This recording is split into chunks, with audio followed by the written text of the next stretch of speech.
વિદ્યાર્થી મિત્રો, ગઈ વખતે આપણે દલીલોનું પ્રામાણ્ય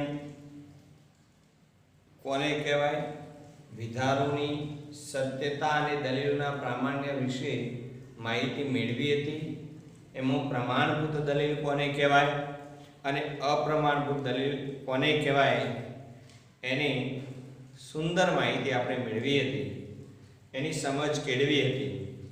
આજે આપણે દલીલોની પ્રાપ્તિક રજૂઆત કરી અને સત્યતા કોષ્ટકની પ્રત્યક્ષ રીતનો ઉપયોગ કરી દલીલોનું પ્રામાણ્ય નક્કી કરવું એ વિશે સમજ કેળવવાની છે. વિદ્યાર્થી મિત્રો, આ પ્રશ્ન પરીક્ષામાં ફરજિયાત પૂછાય છે કે નીચે આપેલી દલીલોની પ્રાપ્તિક રજૂઆત કરી સત્યતા કોષ્ટકની પ્રત્યક્ષ રીત વડે દલીલોનું પ્રામાણ્ય નક્કી કરો. આ ટાઈપનો પ્રશ્ન તમારે પૂછાય છે. આજે આપણે કેટલીક એવી દલીલો લેવાના છીએ કે જેની દલીલોનું પ્રામાણ્ય સત્યતા કોષ્ટકની પ્રત્યક્ષ રીત વડે કેવી રીતે નક્કી થાય એની સમજ મેળવવાના છીએ. તો વિદ્યાર્થી મિત્રો, જો અહીંયા પહેલી દલીલ છે, જો આ પર્વત ધૂમ્રસ્થાન છે તો આ પર્વત અગ્નિસ્થાન છે. આ પર્વત અગ્નિસ્થાન નથી, તેથી આ પર્વત ધૂમ્રસ્થાન છે. વિદ્યાર્થી મિત્રો, તમારા પુસ્તકના પેજ નંબર 35 પર સ્વાધ્યાય 2 માં આ દલીલ આપેલી છે. દલીલ નંબર 1 છે, બરાબર. અને પછી આપણે દલીલ નંબર 8 જે આપેલો છે પ્રશ્ન 8મો, એ બંનેની માહિતી મેળવીએ છીએ. જો આ પર્વત ધૂમ્રસ્થાન છે તો આ પર્વત અગ્નિસ્થાન છે. આ પર્વત અગ્નિસ્થાન નથી, તેથી આ પર્વત ધૂમ્રસ્થાન છે. તમે જોઈ શકો છો કે આમાં બે વિધાનો છે. એ બંનેની આપણે સંકેતાવલી પહેલા કરવી પડશે. તો આપણે 1 નંબરનો જવાબ લખીએ છીએ, તો એમાં પહેલો મુદ્દો આપણો બનશે સંકેતાવલી.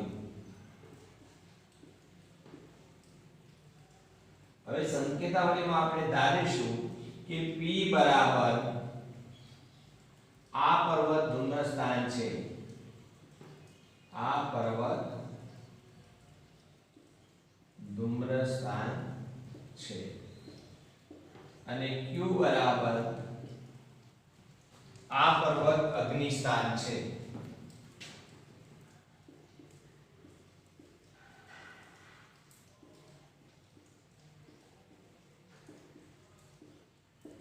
બરાબર. હવે તમે જુઓ કે બે વિધાનોની આપણે સંકેતાવલી કર્યા પછી એની પ્રાતિક રજૂઆત કરીશું. તો આપણો બીજો મુદ્દો બને છે પ્રાતિક રજૂઆત.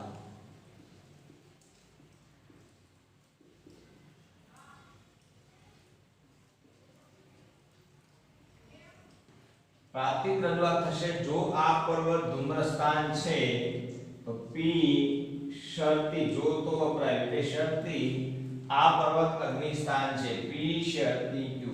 બીજું વિધાન છે, આ પર્વત અગ્નિસ્થાન નથી એટલે નિષેધ. Q અગ્નિસ્થાન માટે આપણે Q આપ્યું છે. આ પર્વત અગ્નિસ્થાન નથી, તેથી આ પર્વત ધૂમ્રસ્થાન નથી, તેથી એટલે માટે નિષેધ P. તો અહીંયા આપણે એની પ્રાતિક રજૂઆત કરી છે. પ્રાતિક રજૂઆત કર્યા પછી આપણે આધાર વિધાનો 2 હોવાથી આધાર વિધાનને સમુચ્ચયથી જોડીશું. તો ત્રીજો મુદ્દો આપણે બને છે આધાર વિધાનને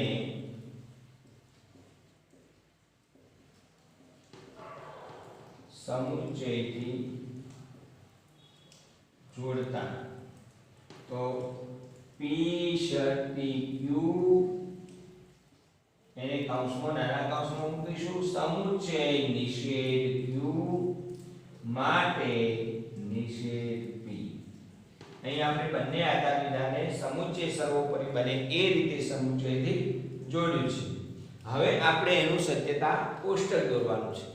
તો તમને ખ્યાલ છે સત્યતા કોષ્ટકની.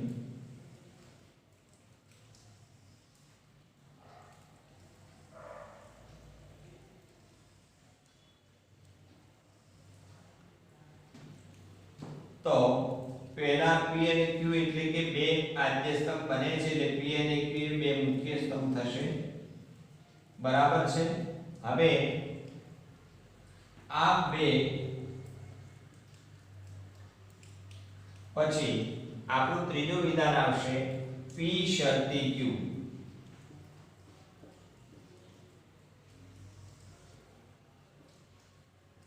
ચોથું વિધાન આપણું આવશે નિષેધ q જે આધાર વિધાન માટે જરૂરી છે અહીંયા આપણે p શરતી q મૂક્યું નિષેધ q મૂક્યું હવે સમગ્ર આધાર વિધાન મૂકી દઈએ છીએ તો p શરતી q સમુચ્ચય નિષેધ q અને પછી આપણે છેલ્લું વિધાન આવશે આપણું નિષેધ p તો અહીંયા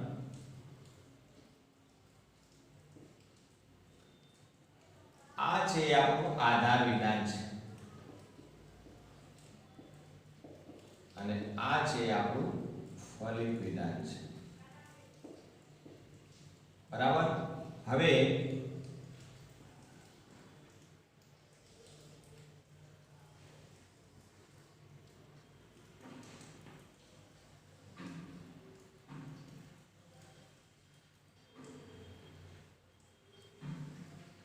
આ રીતે સત્યતા કોષ્ટક બન્યા પછી કયો સ્તંભ કયા સત્યતા મૂલ્યને આધારે સુનિશ્ચિત થાય છે એ આપણે દર્શાવવાનું રહે છે તો તમે જોઈ શકો છો કે અહીંયા p શરતી q એટલે 1 નંબર અને 2 નંબર શરતી અહીંયા 2 નું નિષેધ 3 p શરતી q એટલે 3 નંબર અને 4 નંબરને સમુચ્ચયથી જોડીશું અને અહીંયા આપણે 1 નું નિષેધ કરીશું તો હવે 4 હરોળ આપણી થાય છે એમાં p માં તમને હવે નક્કી છે કે 2t 2f tf tf હવે p શરતી q માં તમારે શરતીનો સત્યતા મૂલ્યનો નિયમ યાદ કરવાનો છે શરતીનો સત્યતા મૂલ્યનો નિયમ છે પૂર્વાંગ સત્ય હોય ઉત્તરાંગ અસત્ય હોય તો શરતી વિધાન અસત્ય બને છે તો અહીંયા જોઈએ પૂર્વાંગ p છે અને ઉત્તરાંગ q છે તો t અને f છે નહીં માટે t અહીંયા પૂર્વાંગ સત્ય અને ઉત્તરાંગ અસત્ય છે માટે અસત્ય અહીંયા એવું છે નહીં માટે t અને અહીંયા પણ t કારણ કે પૂર્વાંગ સત્ય અને ઉત્તરાંગ અસત્ય એવું છે નહીં અહીંયા ચોથા નંબરના સ્તંભની અંદર 2 નંબરના સ્તંભનો નિષેધ કરેલો છે એટલે t છે તો અહીંયા આવશે f f છે તો t t છે તો f f છે તો t હવે p શરતી q સમુચ્ચય નિષેધ પીડી આપણો આધાર વિધાન છે એટલે 3 અને 4 નંબર વચ્ચે સમુચ્ચયનો નિયમ છે સમુચ્ચયનો નિયમ છે બંને સમુચ્ચિતો સત્ય હોય તો જ સમુચ્ચય વિધાન સત્ય બને છે નહીંતર અસત્ય બને છે અથવા સમુચ્ચય વિધાનના બંને ઘટકરૂપ વિધાનો સત્ય હોય તો જ સમુચ્ચય વિધાન સત્ય બને છે તો અહીંયા બંને સત્ય નથી અહીંયા પણ બંને સત્ય નથી અહીંયા પણ બંને સત્ય નથી અહીંયા બંને સત્ય છે અને અહીંયા 1 નંબરનો નિષેધ એટલે 2t 2f છે એની જગ્યાએ t ની જગ્યાએ f f f છે તો t અને f છે તો t હવે વિદ્યાર્થી મિત્રો એના પ્રામાણ્યનો નિર્ણય લેવાનો આવ્યો તો પ્રામાણ્ય નિર્ણય આપણે આગળ શીખી ગયા કે આધાર વિધાન સત્ય હોય એ જ હરોળમાં જો ફલિત વિધાન સત્ય હોય તો એ દલીલ પ્રમાણભૂત ગણાય આધાર વિધાન સત્ય હોવા છતાં ફલિત વિધાન અસત્ય હોય એક પણ હરોળમાં જોવા મળતું ન હોય તો દલીલ પ્રમાણભૂત છે એટલે આપણે એ જોવાનું કે આધાર વિધાનમાં t હોય અને એ જ હરોળમાં ફલિત વિધાનમાં f હોય એવું કોઈ પણ હરોળમાં જોવા મળતું નથી માટે આ દલીલ પ્રમાણભૂત છે એ સુનિશ્ચિત થાય છે એટલે અહીંયા તમે જુઓ હરોળ નંબર 4 માં આધાર વિધાન સત્ય છે ત્યાં ફલિત વિધાન પણ સત્ય છે તો પ્રામાણ્યમાં આપણે લખીશું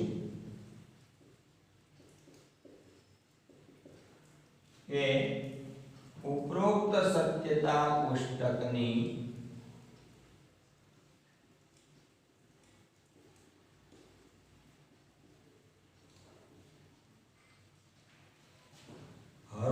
નંબર કઈ આવે છે 4 આધાર વિધાન સત્ય છે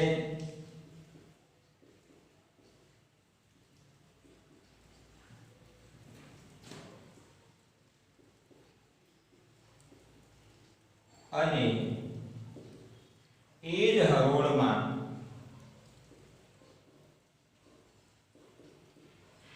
ફલિત વિધાન પણ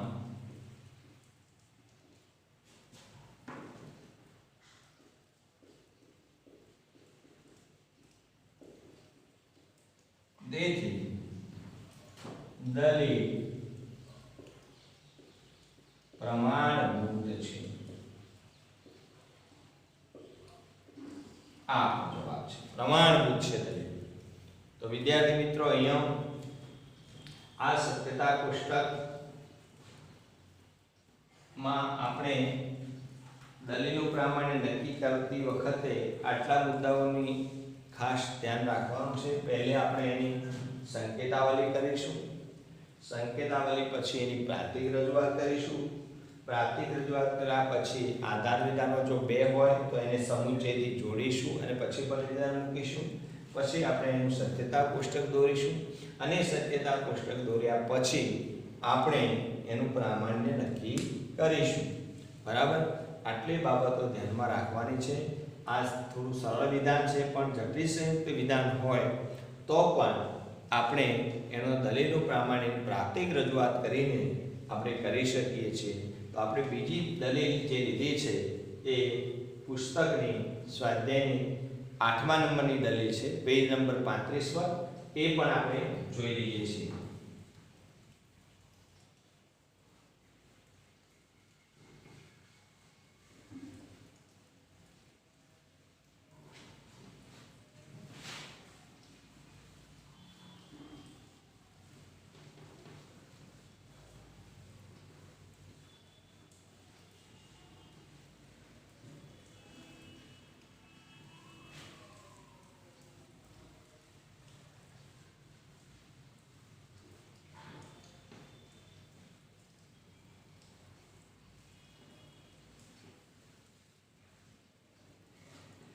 તો વિદ્યાર્થી મિત્રો જો બીજી દલીલ છે જો કૌંસમાં આ વિદ્યાર્થીઓ અભ્યાસુ છે અને વિદ્યાર્થીઓ શિસ્ત પ્રેમી છે તો ને તો શાળાનું ગૌરવ વધે છે શાળાનું ગૌરવ વધે છે તેથી વિદ્યાર્થીઓ અભ્યાસુ છે અને વિદ્યાર્થીઓ શિસ્ત પ્રેમી છે તો અહીંયા ત્રણ વિધાનો છે પેલામાં આપણે બે વિધાનો હતા અહીંયા ત્રણ વિધાનો છે તો સંકેતાવલીમાં આપણે લખીશું p બરાબર વિદ્યાર્થીઓ અભ્યાસુ છે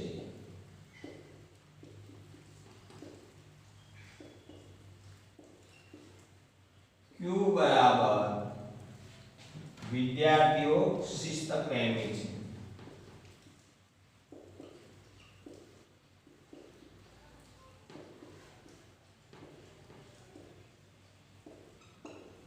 અને r બરાબર શાળાનું ગૌરવ વધે છે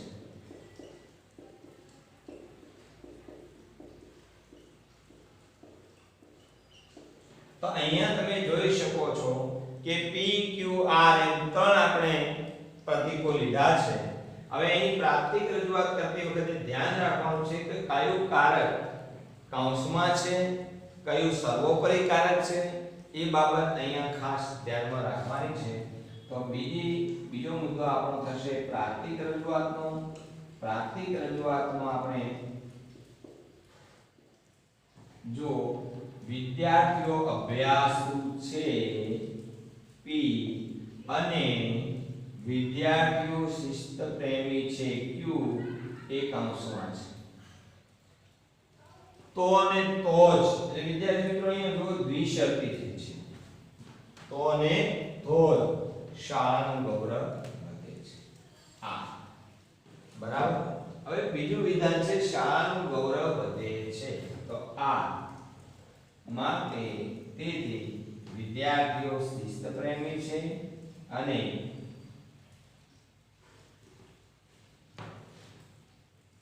વિદ્યાર્થીઓ અભ્યાસુ છે તેથી વિદ્યાર્થીઓ અભ્યાસુ છે અને વિદ્યાર્થીઓ શિસ્ત પ્રેમી છે. P સમુચ્ચય Q.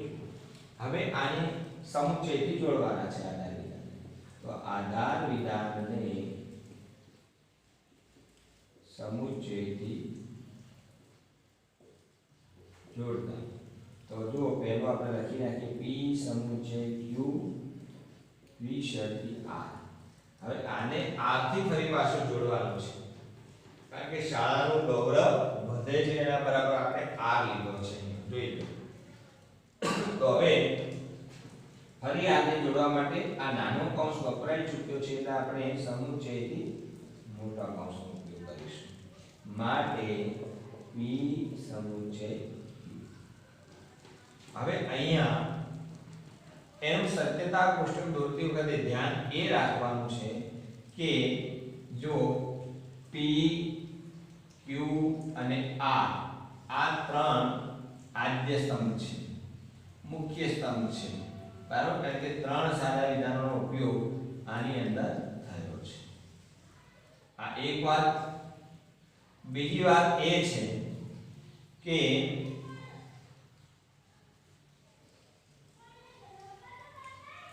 એનું આપણે અહીંયા સાદું રૂપ આપીશું તો પહેલો P સમુચ્ચય Q આવશે. તો અહીંયા લખીશું P સમુચ્ચય Q. બરાબર.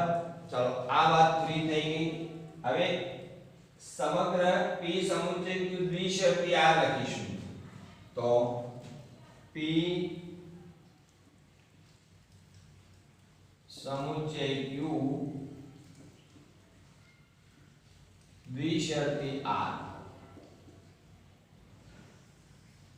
પછી સમગ્ર આધાર વિધાન આવશે એટલે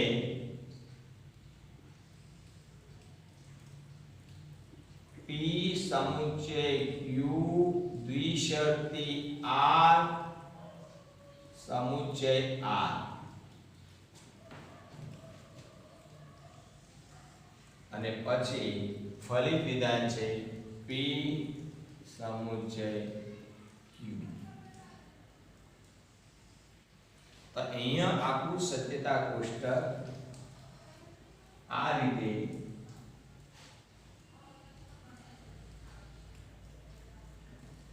કેટલા સ્તંભો બને છે જો 1 2 3 4 5 6 અને 7.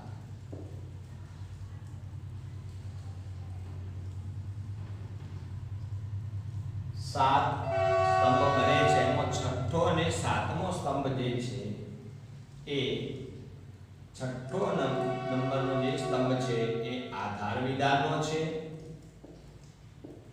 અને સાતમા નંબરનો સ્તંભ છે એ ફલિત વિધાનનો છે. વિદ્યાર્થી મિત્રો અહીંયા P Q R ત્રણ સાદા વિધાનો છે એટલે આપણે શીખી ગયા છીએ. કેટલી હરોળ થશે? 8 હરોળ થશે. એટલે જો અહીંયા આપણે 8 હરોળ બનાવીશું.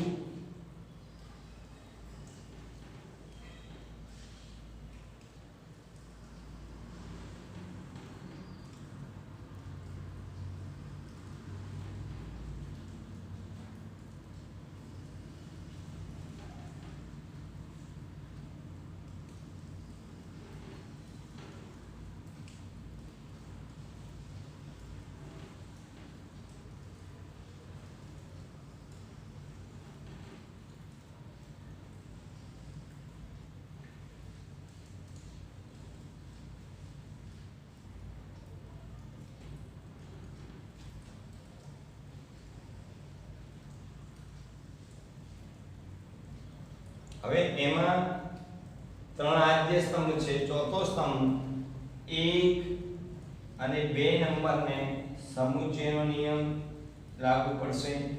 પાંચમા નંબરના સ્તંભને 4 અને 3 દ્વિશરતીનો નિયમ લાગુ પડશે.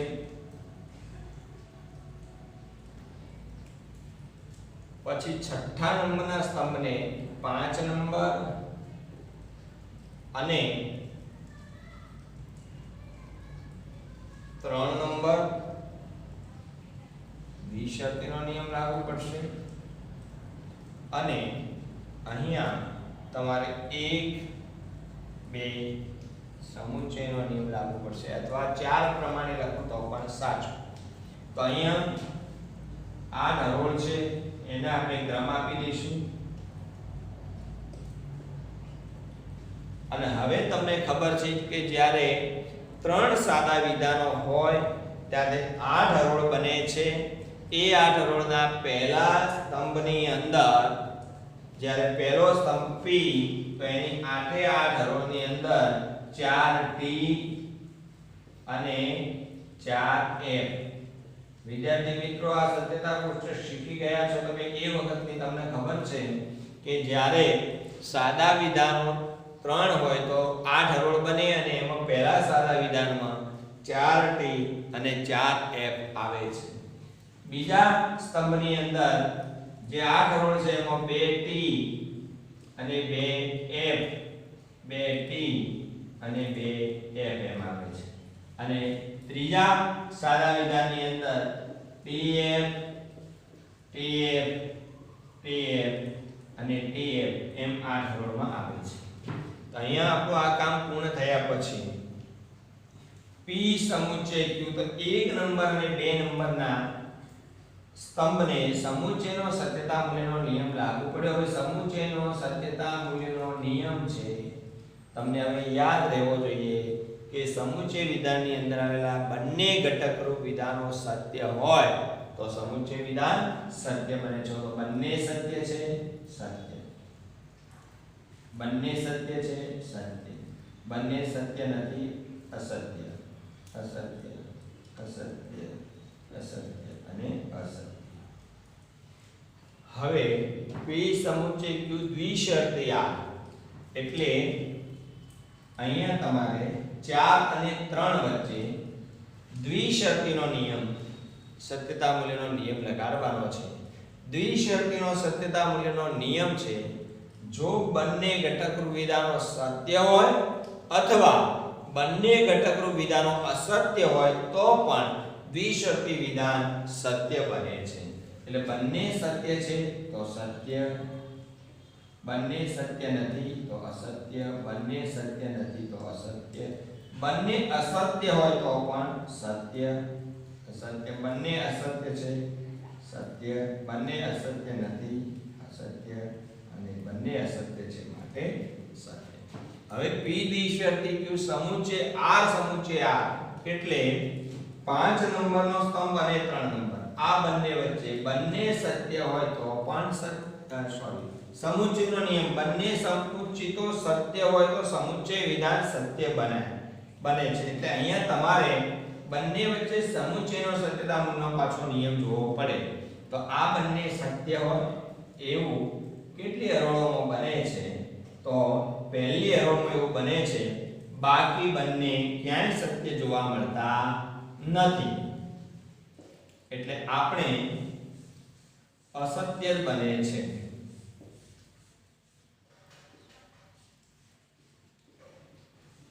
અને અહીંયા P સમુચ્ચય Q એટલે જે P સમુચ્ચય આ પ્રમાણે તમારે આવશે બંને T પહેલા અને પછી બધા F. તો વિદ્યાર્થી મિત્રો અહીંયા તમે જોઈ શકો છો એનું પ્રામાણ્ય નક્કી કરીએ તો પ્રામાણ્ય છે આધાર વિધાન સત્ય હોય છતાં એનું ફલિત વિધાન અસત્ય હોય તો એ દલીલ અપ્રમાણભૂત બને છે. આપણે અહીંયા આધાર વિધાન સત્ય હોય એવી હરોળ પહેલી છે અને એનું ફલિત વિધાન અસત્ય હોય એવું બનતું નથી માટે દલીલ કેવી ગણાશે? પ્રમાણભૂત ગણાશે. તો અહીંયા આપણે પ્રામાણ્યમાં લખી શકીશું કે ઉપરોક્ત સત્યતા કોષ્ટકની પ્રામાણ્ય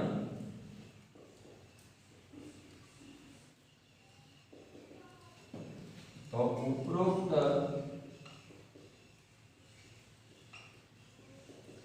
સત્યતા કોષ્ટકની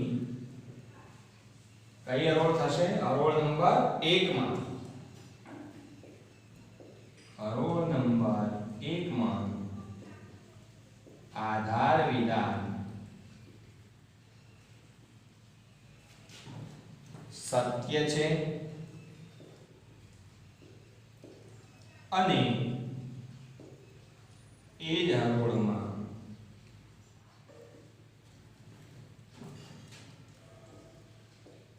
ફલિત વિધાન પણ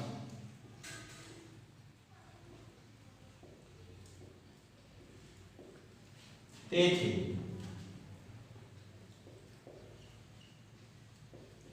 દલીલ પ્રમાણભૂત છે.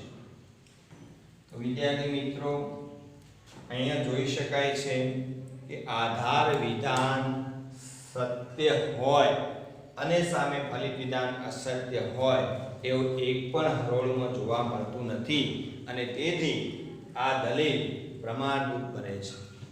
બરાબર. એટલે વિદ્યાર્થી મિત્રો આ રીતે આપણે દલીલ આપેલી હોય તો આપણે એ દલીલની સંકેતાવલી કરવાની, સંકેતાવલી કર્યા પછી એની પ્રાતિક રજૂઆત કરવાની, પ્રાતિક રજૂઆત કર્યા પછી જો આધાર વિધાન બે હોય તો એને સમુચ્ચયથી આપણે જોડવાના છે અને પછી ફલિત વિધાન મૂકવાનું. ત્યારબાદ આપણે એનું સત્યતા કોષ્ટક રચવાનું અને સત્યતા કોષ્ટક રચ્યા પછી એનું પ્રામાણ્ય નક્કી કરવાનું છે. આ રીતે સત્યતા કોષ્ટક દલીલનું પ્રામાણ્ય નક્કી થઈ શકે. આ પ્રત્યક્ષ રીત થઈ કહેવાય. કેટલીક વખત વિદ્યાર્થી મિત્રો પ્રાતિક રજૂઆત કરીને આપેલી હોય, તમને પ્રાતિક રજૂઆત કરીને આપેલી હોય તો તમારે સીધું જો આધાર વિધાન બે હોય તો એને તમારે સમુચ્ચયથી જોડવાના છે. બરાબર. અને જો આધાર વિધાન એક હોય તો સીધે સીધું તમારે આ સંકેતાવલી કે આધાર વિધાનને સમુચ્ચયથી જોડવાની પ્રોસેસ કરવાની નથી. તમારે સીધે સીધા એને સત્યતા કોષ્ટક લઈ લેવાનું છે અને એમાં આધાર વિધાન ફલિત વિધાનનો સ્તંભ છે લઈ અને એના આધારે પ્રામાણ્ય નક્કી કરવાનું છે. પણ જો તમને બે આધાર વિધાન વાળા પ્રાતિક રજૂઆત કરેલું દલીલ આપેલી હોય તો તમારે એને સમુચ્ચયથી જોડવાના છે અને આ રીતે એનું સત્યતા કોષ્ટક બનાવવાનું છે. તમારે તમારા પેજ નંબર 35 પર બુકના પ્રશ્ન નંબર 2 જે છે મનોયત્ન સ્વાધ્યાય 2 એનો પ્રશ્ન નંબર 2 છે એ દલીલો વાળો છે, દલીલો આપેલી છે અને પ્રશ્ન નંબર 3 માં પ્રાતિક રજૂઆત કરેલી સીધે સીધી દલીલો આપેલી છે. એટલે એમાં તમારે દલીલોની પ્રાતિક રજૂઆત કરવાની રહેતી નથી. એવો જો પ્રશ્ન હોય તો તમારે આની આ પદ્ધતિએ માત્ર એને બે આધાર વિધાન હોય તો સમુચ્ચયથી જોડીને સત્યતા કોષ્ટક બનાવવાનું છે.